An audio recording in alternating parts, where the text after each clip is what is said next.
wanapata nafasi hizi za kufunga kwenye kikosi cha Simba msimu huu? Kwa sababu ukiangalia magoli mengi ambayo wamefunga ni magoli ya mpira wa kutenga. Na moja kati ya sifa ya mlinzi wakati ni kuwa na uwezo mzuri sana kucheza mipira ya juu, kwa maana kwamba area balls. Switcher, Kwa hiyo unapokuwa na mchezaji ambaye ana uwezo wa kucheza mipira ya juu area balls, maana yake pia anakuwa bora kwenye kuzuia, lakini pia anakuwa bora kwenye kushambulia. Na hapa ndipo ambapo unaweza kuona kwa magoli mengi ambayo yanafungwa na defenders ni magoli ya mipira ya kutenga. Na ukiangalia kwa Simba wana mtu kama Roshan Dirok, mchezaji ambaye ana kimo kirefu na ana uwezo wa kugombea hiyo mipira ya juu na ana uwezo wa kufunga, na wao unaona magoli yake mawili ambayo ameyafunga kwenye mtindo huo. Chamu Karabwa, angalia bodi yake, namna mchezaji ambaye amekuwa ni mchezaji ambaye bodi morphology yake ni kubwa, ana umbile kubwa, kwa hiyo kwenda kuuania mpira na kwenda kupiga huo mpira inakuwa rahisi zaidi kuliko watu ambao wanaweza kwenda kumzuia. Wilson Nangu hana kimo kirefu sana, lakini anticipation yake, kwa kuwa wanafanya mazoezi, wanajua kabisa kwamba Morris Abraham akienda akipiga kona yake itaishia wapi. Kwa mimi nisimame kwenye eneo gani ili niweze kwenda kuconnect huo mpira. Kwa hiyo ni vitu ambavyo vinatokea mazoezini, lakini pia ni sifa ya mchezaji mmoja mmoja. Unajua sio kila mchezaji ana uwezo kwenda kupambania mipira ya juu. Kwa hiyo sifa mara nyingi huwa inakuwa kwa walinzi wakati, ndio maana unaweza kuona kwamba wachezaji wengi wa Simba ambao wanacheza kwenye hilo eneo wanaweza kwenda kufunga. Lakini pia kitu kingine ambacho mwalimu huwa anakwenda kukiongeza, kwa sababu anaweza kuona kwamba timu ina struggle kutengeneza nafasi kupitia kwenye open play.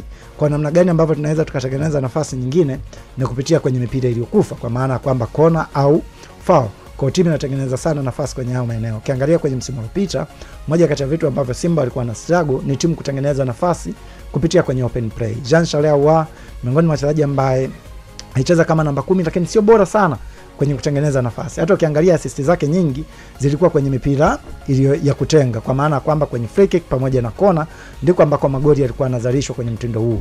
Kwa msimu huu Simba wamemchukua Morris Abraham ambaye ana uwezo wa kutengeneza nafasi kwenye open play, lakini pia mipira yake ambayo amekuwa akipiga ya kona yeye au anaopiga Jean Charles Ahoua imekuwa ni miongoni mwa mipira hatari ambayo inakuwa rahisi kwa wachezaji wa Simba ambao wana sifa ya kuweza kuishambulia hiyo mipira ya hatari, wamekuwa wakiconnect na kuweza kufunga mabao. Kwa hiyo binafsi jambo la kwanza ni kwenye eneo la mbinu walimu kwa ajili ya kutengeneza nafasi kwenye timu.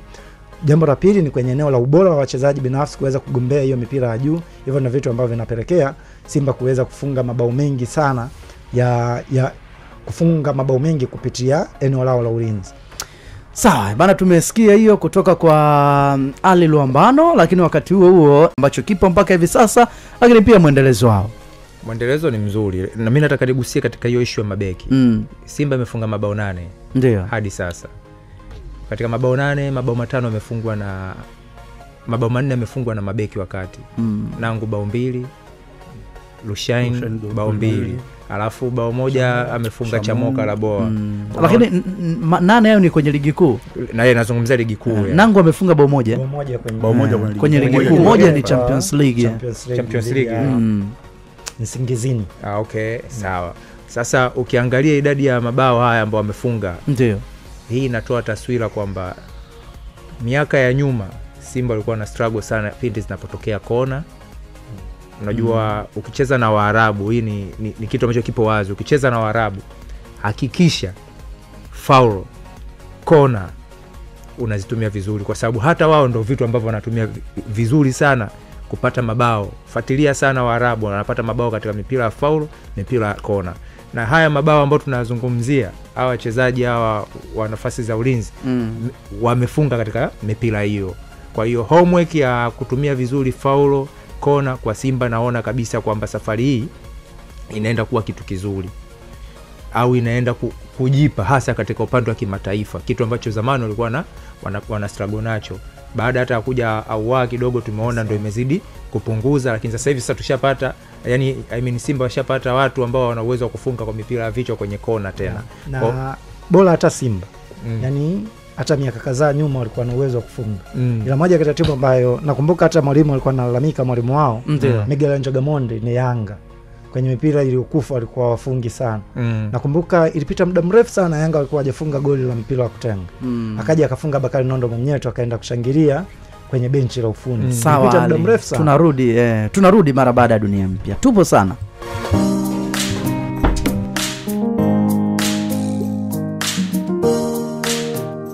Yanatokea mazoezini, hayaji kwa bahati mbaya. Yes, nilikuwa nasema yani ile style ambayo Simba wanaitumia. Manake unapokuwa na timu unatakiwa uwe na plan A na pia plan B.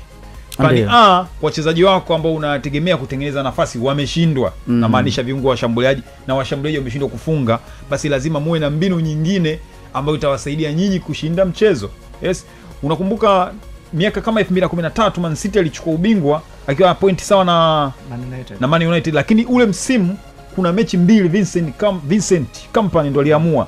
Kuna mechi moja ilikuwa na Burnley, alipiga shoot mbali kama mita 40 mpira nyavuni. Leicester City. Ilikuwa na Leicester City. Ilikuwa na Leicester City. Yes, afso msimu ule. Ilikuwa 2013 wanashindana na Liverpool. Brendan Rodgers 13 na Liverpool. So Liverpool na Manchester. Mimi unaongelea na Manchester. Yani hiyo nakukumbusha alifunga na Burnley. Hii Burnley hapa kipindi hicho Burnley pale kwenye uwanja wa Vitality unaitwa ilikuwa ni ngumu sana kuwafunga pale. Tough Moor, yes, ilikuwa ni ngumu sana kuwafunga pale. Ile mechi walishinda 1-0 kipindi kile. Unakumbuka? Akawafunga goli moja katika ile mechi, na mechi nyingine na Manchester United ambao walikuwa wanataka wafunge tu wawe na faida nzuri ya magoli. Inapigwa kona na David Silva, anaenda yeye anaweka header mpira nyavuni. Ndio vitu ambavyo vinatokea Simba. Ukiangalia Lucien Delok anafunga, Chamo Karabu anafunga, lakini Wilson Nangu ni mjanja. Ukiangalia magoli yake yote mawili aliyofunga, yani anakaa sehemu kwanza, anakuwa mbali wakati mpira unapigwa, mpira unaposogea anakuja na anajua kuchagua engo. Ukitaka kujua wanafanya kazi kwenye uwanja wa mazoezi, angalia magoli yake yote mawili aliyofunga. Tumeyashuhudia mechi ya Singizini Ospa, mechi ya juzi. Yani goalkeeper anapoenda kulia, kama yeye yupo upande wa kulia anamrudisha kushoto. Yes, ina maana wanajifunza kwenye uwanja wa mazoezi. Nadhani pia kwa Nangu unajua ni umbo ambalo alitamanishi kumfanyia marking. Kwa kone inapokwenda kupigwa, mtu wote unamwaza Kibu Denis, una historia yake anafunga, unamwaza sijui labda Shamu kimo chake, unamwaza Rushen Derok. Kwa hiyo kimo cha mtu kama Wilson Nangu hakutamanishi kuweza kwenda kumfanyia marking, lakini ni miongoni mwa wachezaji ambao wana hatari na anaweza kufunga. Sasa umesikia Nira, wakati mnazungumza hili pia mimi nilitamani kujua hiki kitu. Unataka muulize nini hali? Nilikuwa nataka nimwambie tu kitu moja. Hao ambao wanacheza against Wilson Nangu sio kwamba hawamjui ubora wake upo eneo gani. Moja eneo ambalo Wilson Nangu ni hatari ndio ya kwenye mipira ya juu. Alifunga lini juzi kwa Simba? Nisikilize basi. Hata JKT amefunga. Yaani unaona aliongelea hilo kwa sababu Wilson Nangu huyu umemwona hapa JKT. Sasa tungemwona wapi? TMA tulikuwa tunaangalia. Ndio maana nakwambia ni mtu ambaye ana improve, lakini moja ya silaha yake kubwa ni juu. Kama ni mvivu wa kwenda kucheza mipira ya juu dhidi ya Wilson Nangu, anaweza kana kuadhibu kila nyakati. Hata ukiwafuata viongozi au makocha ambao walikuwa naye pale TMA, watakwambia ubora huu wa Wilson Nangu. Angalia jinsi ambavyo walifunga goli lake la kwanza ligi kwa Tanzania Bara dhidi ya Singida Black Stars. Ni ilikuwa goli la kichwa. Anton Trabitra kama alidharau na kuziaki kimo cha Wilson Nangu, na ndio eneo hilo akaenda kuadhibu ujue. Kwa hiyo hichi kitu anachokifanya ni kitu ambacho amezoea kukifanya, na naamini kwamba Rushin kama amefahamu ubora wa Wilson Nangu kwenye mipira ya juu. Waangalie setup yao kwenye kona. Wanasimama ujue wakiwa wawili ujue. Alafu anaenda Kibu Denis kwenda kuwa defend kwa sababu washajua hao ndio cheat code yetu kwenye mipira ya dead balls. Kwamba ikipigwa kona kama ataikosa Rushin, Wilson Nangu anaweza kwenda kugonga kichwa na ikawa kina madhara. Jinsi ambavyo wanajipanga yani ni kitu ambacho kinaonekana kama kinatengenezwa kwenye uwanja wa mazoezi. Mwalimu naye pia amefahamu ubora wa wachezaji wake wa center back kwenye kushambulia mipira ya kona na set pieces. Kwamba anawaamuru kwamba simameni hivi kipindi ambacho tunajipanga kwenda kushambulia ili mradi sisi tuwe tuna faida kubwa sana. Na ndio maana kuna muda unamuona hata Steven Dese Mukwala anaenda kuingia kwenye mapambano ya kwenda kugombea mpira, lakini akiwa anawadefend zaidi Wilson Nangu pamoja na Rushin Doro. Kwa hiyo Simba naamini kwenye hichi kitu wamefanikiwa ujue mpaka sasa hivi. Unajua kwenye michezo ya ligi kuu tu kuwa na advantage ya walinzi wako wakati kufunga magoli mengi kiasi hichi ni kitu ambacho kinafurahisha. Zamani tulikuwa tumezoea kuona Tanzania Prison peke yao ndio walikuwa na uhatari kwenye mipira ya kutenga ujue. Kuna nyakati tulikuwa Tanzania Prison anaweza kawa na wachezaji wa 4 kwenye penalty box yako, ikapigwa kona na wakakuzuru. Nakumbuka ilikuwa mchezo dhidi ya Young Africans pale Mbeya. Imepigwa kona ndani, kulikuwa kuna wachezaji wa 4 tu wa Tanzania Prisons, lakini analuka juu Samson Bangula anagonga kichwa, wanarudi kati. Lakini kadri siku zinazozidi kwenda timu zetu zina improve. Kuna msimu Simba alienda kucheza mchezo dhidi ya Oroya, aliadhibiwa kwa mpira wa kutenga ujue, ilikuwa kona, anaenda juu Oroya anagonga mpira wa kichwa. Tukawa tunaongea sana kwamba vilabu vyetu nahisi kwamba havitrain jinsi gani ya kudefend set pieces na havitrain jinsi gani ya kuattack set pieces. Kwa hiyo kadri siku zinavyozikwenda naona kama wameanza kumfanyia kazi hivi vitu kwenye uwanja wa mazoezi. Kwa hiyo inastahili pongezi kwa Simba.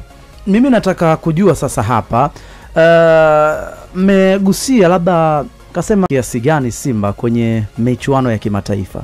Nadhani itakuwa na faida kubwa sana. Unajua miaka hivi karibuni, miaka inavyozidi kwenda kama namba 10 wanapungua sana. Ndio maana ukiangalia wachezaji wengi ambao wanasajiliwa kutoka kwetu ni wachezaji ambao wanacheza wanahudumu kwenye namba 10, wanakwenda kwenye nchi za Kiarabu, wale ambao wanaonekana wafanya vizuri. Kumbuka hapa ameondoka Clatous Chota Chama, alienda RS Berkane. Kabla ya hapo wakati kwao alienda Misri. Amekuja Stefan Azizikia ameondoka, amekuja Josephat Atabada ameondoka. Kwa hiyo wale watu ambao wana uwezo wa kucheza namba 10 wanahitajika na vilabu vingi sana barani huko Afrika Kaskazini. Kwa nini? Kwa kuwa hawana wachezaji wengi ambao wana uwezo wa kutengeneza nafasi. Kwa kama timu haiwezi kutengeneza nafasi kwenye open play, sehemu pekee ambayo unaweza kuitumia kutengeneza nafasi ni kwenye mipira ya kutenga. Na bahati nzuri kwa Waarabu wana wachezaji ambao wana maumbo makubwa sana, kwa maana kwamba miili yao ni mkubwa. Kwa hiyo wakiwa bora zaidi kwenye kuweza kushambulia hiyo mipira, maana yake watakupa shida tu. Na ndicho kitu ambacho wanakifanya. Na ukiangalia moja kati ya sehemu ambayo ni rahisi kupata mabao kwenye football ni kwenye eneo la mipira ya kutenga. That's why unaweza kuona Arsenal wao wamekwenda kumwajiri Niko Jova ambaye ni kocha maalum kwa ajili ya mipira ya kutenga. Na Arsenal wamekuwa kinufaika nao hiyo kwenye mechi ngumu zote ambazo Arsenal wakina Martin Odegaard wakina Berechi Eze hawawezi wakatengeneza nafasi, wanategemea mipira ya kutenga wa kuweza kufunga mabao, na amekuwa akifunga hayo mabao. Nazungumza Gabriel Magalhaes anafunga, Julian Timber anafunga sana kwenye mipira iliyokufa. Kwa nini? Kwa kuwa anajua kwa maana kwamba kukutana na timu ambayo inazuia kwenye low block, wakizuia kwenye eneo la uso wako, kuto kupiga pasi mpenyeze kwenda kwa washambuliaji wako, maana yake ni ngumu sana kuweza kufungua. Na njia nyepesi ambayo unaweza kupata mipira mingi ni kwenye mipira iliyokufa pamoja kwenye mipira iliyokufa. Maana yake utapiga mpira, utablock, utakuwa kona, utapiga mpira,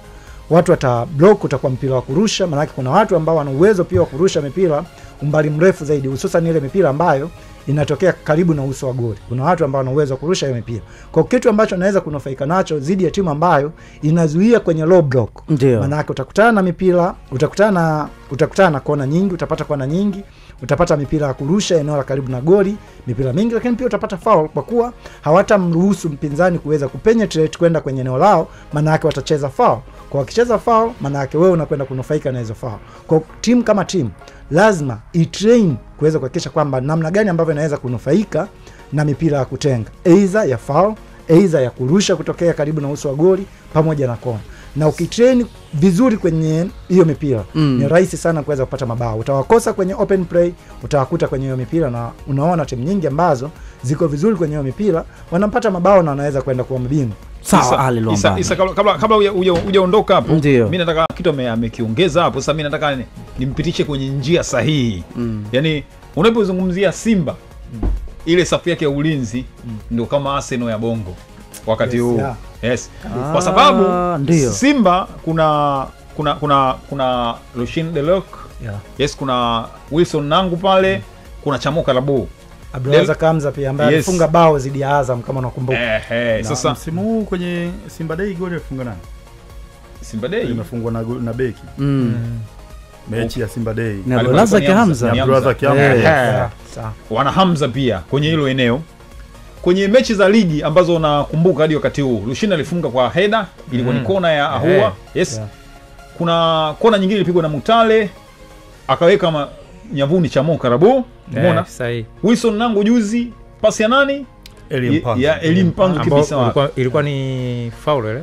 Hapana. Pasi ya kawaida ilikuwa kona, lakini ilianzishwa kona fupi. Yes. Akafunga kwa header. Ukienda Arsenal ni vitu ambavyo pia Rushin umesahau foul ambayo ilipigwa na Neo Maema. Ile ambayo ilipigwa flick ile ilipigwa kwa mguu. Connect. Yes, kwa mguu. Sasa nilikuwa namaanisha nini? Ukiangalia Arsenal, William Saliba na mwenzake Magalhaes Gabriel wanafunga sana magoli ya staili hiyo. Na ndio maana ile mechi ilivyoisha tu mimi pale nikaandika bwana, unajua hii Simba ni kama yaani Simba kwenye foul ni kama Arsenal ya Bongo, yani Simba ni kama Arsenal ya Bongo. Yaani nafikiri pia watakuwa na copy hata zile style, wamewaangalia Arsenal wanapojipanga na wenyewe wameamua kuja kwa sababu Arsenal ni msimu wa pili huu wanaenda watatu. Lakini Simba wamekuja nicho kitu msimu huu na kinawapa faida. ukiona watu wanafanya kitu kizuri na kichukua tu kinakuja kukupa tija upande wako. Sema mimi kwenye Simba nahisi angalau wamepiga hatua muda mrefu. Nakumbuka Simba na Ahly game ya AFL, goli la Sadio Kanuti ilikuwa ni kona pamoja pia na Kibrelis. Lakini hali kipindi kile walikuwa hawana muendelezo kama hivi. Yani unajua kitu ambacho tunaweza tukawa tukifahamu. Unajua kipindi cha nyuma hivi virabu vyetu ku train set pieces ni ngumu ilikuwa. Watu walikuwa na train to tactics nyingine. Lakini tunaweza tukauona huu muendelezo kwa wiki kwenye ligi na kwenye mashindano mengine ya kimataifa. Kumbe nyuma ya pazia Simba wakiwa kwenye uwanja wa mazoezi, kuna nafasi ambao wanaipata chini ya mwalimu wao Pantev, wana train hichi kitu. Kwamba kuna siku hatutaweza kutengeneza nafasi kwenye open play. Hizi set pieces nazo tuzitumie kuwa sisi ni wa hatari. Kwa hiyo kama siku hutopata nafasi kwenye open play, ukitumia set pieces 3 mpaka 4, ukaweza kuconvert 2 zikawa mabao, ina maana wewe una nafasi ya kuondoka na alama 3. Kwa hiyo sisi tunaweza tukawa tunaona kama Simba vile wapo hizi na wamechukulia kawaida, lakini wana consistency ya kufanya hivi. Tusichukulie kama bahati nasibu. Hichi ni kitu ambacho kinaandaliwa nyuma pasipo watu kupewa taarifa. Hata kama watakuwa na mtu ambaye anawafundisha au hawajaajiri mwalimu wa set pieces. Lakini naamini hata chini ya mwalimu Pantev, hichi kitu wana train kwenye uwanja wa mazoezi na ndio maana kina consistency sasa hivi. Sawa. Kuna kitu nimekumbuka, kuna mwaka mmoja Yanga ndo anaingia Zaela. Papa anaingia Zaela kipindi ambacho Yanga anaenda kucheza na Simba, anakuja Morogoro kama mnakumbuka. Yanga alikuwa ameweka kempu Morogoro, hoteli moja pale pale mjini pale. Alafu mazoezi walikuwa wanafanya katika uwanja ule wa Bigwa ule kule juu kule. Nilikuwepo hiyo siku. Zaela anakuambia jinsi alivyoimonitor Simba nyakati ile. Sikumbuki kocha alikuwa ni nani. Alikuwa anamwambia Paul Godfrey Boxer, Simba wanapiga kona fupi. Kwa sababu hawawezi wakapiga kona ambazo zinaenda direct, hakuna mfungaji. Kwa hiyo sisi twende kwa Simba, Boxer mpira wote wa kona njoo kae hapa karibu na kibendera katika ile zone yake ile boxing karibu na boxi. Kwa sababu yani yule anayepiga apigi ndani, anapiga pembeni. Na kweli waliwawini. Nakumbuka hiyo game walishinda Yanga 1-0. Ilikuwa bila ya kwanza. Ikawa nunge. Lakini nini? Ni homework ambayo Zaela aliifanya kwamba Simba wapigi kona za kuingia direct. Kwa hiyo kama Ali anavyosema sasa hivi Simba wanapiga kona zinaingia direct, watu wanafunga kwa vitu, wafanya nini? Ni progression nzuri kwao, wapongezwe. Sawa. Bana, bado tupo sana ndani ya Chandimu. Yaani ukimzungumzaji Benchika Hugugo. Hapa Bongo tunalikimbiza. Takwimu zipo. Tunalisakata kabumbu. Chandimu. Wakati kiwanda cha michezo kinazalisha madini. Mchezo huu wa leo